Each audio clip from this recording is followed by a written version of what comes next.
Tout le monde sait que Paul Kagame n'a rien sur son territoire.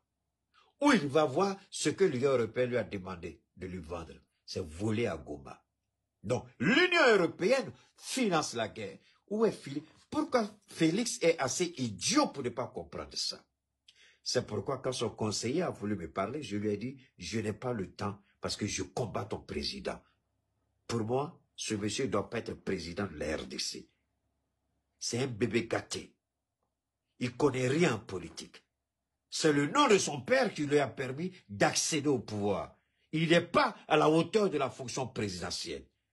Si on peut faire un coup d'État pour le faire tomber, je serai l'homme le plus heureux pour sauver les vies des Congolais.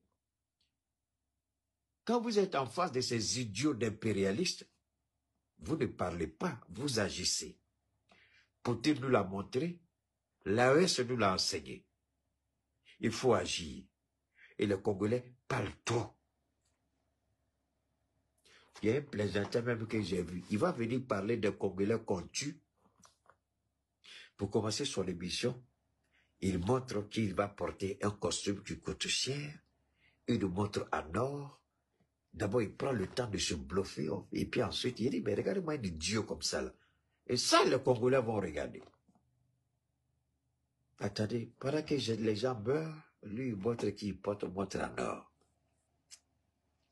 Alors, la réalité, c'est quoi? Il appartient au peuple congolais de parler au président. Il appartient au peuple congolais de se réveiller. Nous l'avons fait à l'AES, ici dans le Sahel. Le ciel n'est pas tombé sur nous. On a chassé la France, le ciel n'est pas tombé sur nous. On a chassé, au contraire, c'est quand vous chassez les forces de soins des attaques, blablabla, que vous avez... Parce que, attendez, quelqu'un qui dit qu'il est venu vous aider, comment vous pouvez comprendre que nous avons... Si on vous dit combien d'argent est dépensé par rapport à la présence de ces forces-là au Congo, vous allez crier au scandale. Si vous n'êtes pas face à la réalité, vous ne pouvez pas vous défendre.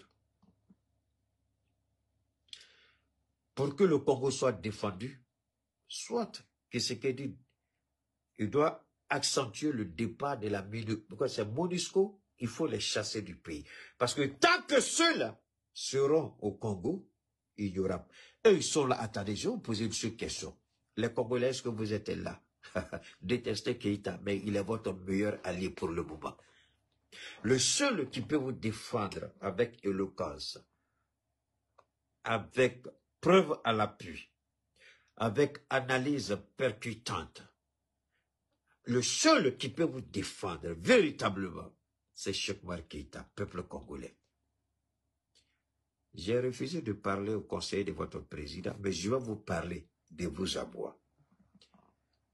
Est-ce que vous croyez que finance la présence de la MONUSCO? C'est l'Union européenne qui finance en grande partie. Qui a donné l'argent à Paul Kagame? C'est l'Union européenne. Alors vous croyez réellement que l'Union européenne qui finance la guerre de Paul Kagame, qui prétend financer la présence de la MONUSCO, peut faire quelque chose pour le Congo? Est-ce que votre président, là, dans sa tête, là, ça marche pas? Est-ce que ça, c'est compliqué à comprendre que la même Union européenne qui a fait signer à Kagame des milliards pour lui finir quelque chose qu'il n'a pas, mais qui se trouve au Congo. C'est la même Union européenne qui dit qu'elle finance la MONUSCO. Comment vous croyez que cette guerre va finir? Congolais, est-ce qu'on vous a déjà dit ça? Seul le baobab de Dieu peut vous dire avec honnêteté et franchise ça. Je ne parle pas toujours pour les autres parce que je me bats pour nous-mêmes. Mais j'ai pris le temps pour vous parler. Vous avez le droit de demander à votre président soit d'agir, soit de dégager. Je répète, peuple du Congo, vous avez le droit de dire à votre président, soit il agit, soit il dégage. Nous nous sommes pris en charge aujourd'hui dans l'AES. On a chassé tout le monde.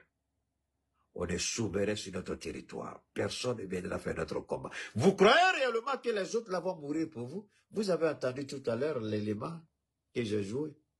Vos propres soldats et vos alliés sont en train de déposer les armes pour aller au Rwanda. Ils disent qu'ils ne font pas la guerre. Ils sauvent leur tête.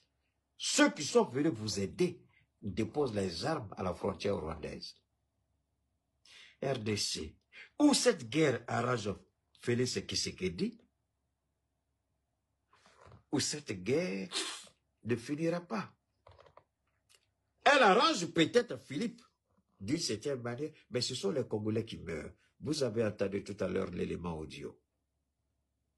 Comment un président peut rester tranquille et puis dormir confortablement dans son lit? Il y a la guerre dans son pays. Les rebelles ont pris le total contrôle de Goma. Le gouverneur militaire a été liquidé. Vous jetez des obus au Rwanda, ça ne sert à rien. Le Rwanda va répliquer en jetant des obus en RDC. Ce sont des civils congolais qui vont mourir. Le Rwanda, c'est votre deuxième priorité. La première priorité, c'est de tuer tous les soldats rwandais et tous les soldats du M23 en République démocratique du Congo. Vous les tuez sans hésiter, sans écouter ni les Nations Unies, ni l'Union européenne. Vous les chassez et puis vous asseyez une forteresse à votre frontière. Personne ne rentre, personne ne sort. Paul Kagame va trouver